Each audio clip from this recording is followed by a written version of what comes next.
আসসালামু আলাইকুম বন্ধুগণ, তাজ ভিলেজ ছুটে আপনাদের সবাইকে স্বাগত। আশা করি আপনারা সকলেই ভালো আছেন।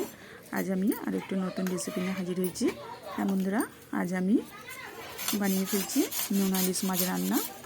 আপনারা তো অনেকেই নুন ইলিশ মাছ দিয়ে বেগুন দিয়ে রান্না করে খেয়েছেন, বা নুন ইলিশ মাছ দিয়ে উচ্ছে দিয়ে সরেলা দিয়ে অনেকেই অনেক রকম রান্না করে খেয়েছেন।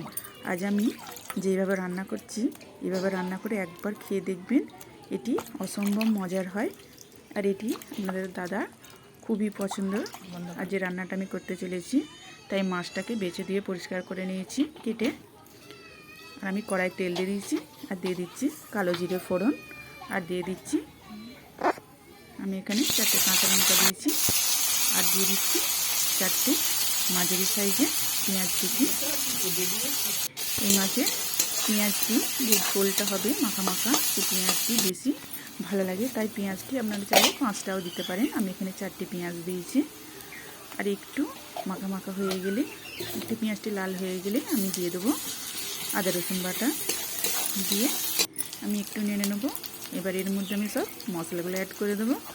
এতে আমি দিয়ে দিলাম লঙ্কার গুঁড়ো, হলুদ গুঁড়ো, আর দিয়ে দেবো এখানে ধনে জিরে গুঁড়ো দিয়ে দিলাম আমি। দিয়ে এবার সবগুলি ভালোভাবে মশলাগুলিকে নেড়ে নেবো। অল্প একটু পানি দিয়ে দেবো, নাহলে কী হবে, নিচে বসে যাবে বা পুড়ে যাবে মশলাটা। এটি ভালোভাবে কষে নিলাম আমি।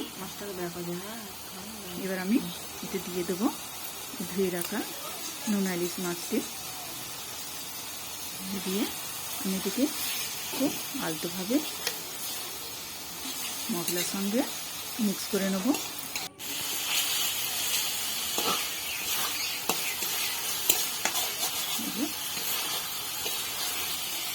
ভালোভাবে এটিকে নেড়ে নেব, আর মশলার সঙ্গে এটিকে ভালোভাবে মিক্স করে নিচ্ছি দেখুন। আর খুব আলতোভাবে করতে হবে, নাহলে কী হবে, মাছগুলোতে সব ভেঙে যাবে। দেখুন কতটা বেশি লাগছে। একটু তেলটি আমি ছেড়ে দিয়েছি। এবার আমি অল্প একটু পানি দিয়ে দিলাম। দিয়ে এটিকে আমি ঢাকনা দিয়ে দিলাম।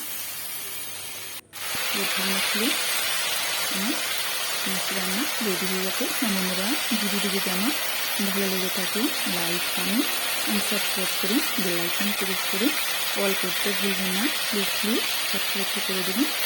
দেখুন আমার মাছটি রেডি হয়ে গেছে, নুন ইলিশ মাছ রান্নাটি। আর এটি খেতে কিন্তু অসম্ভব মজার হয়। হ্যাঁ বন্ধুরা, তাই একবার হলেও আপনারা এটি রান্না করে খেয়ে দেখবেন, আর আমাকে কমেন্টে জানাবেন কেমন হয়েছে। হ্যাঁ বন্ধুরা, সত্যি এটি খুবই অসম্ভব মজা।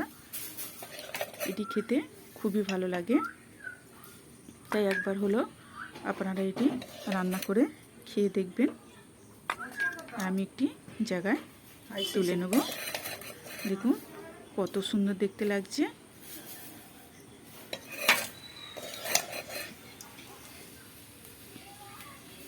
আর এটা হলে তো আপনারা দাদা আর কিছুই লাগবে না। দেখুন দিকে কত সুন্দর লাগছে।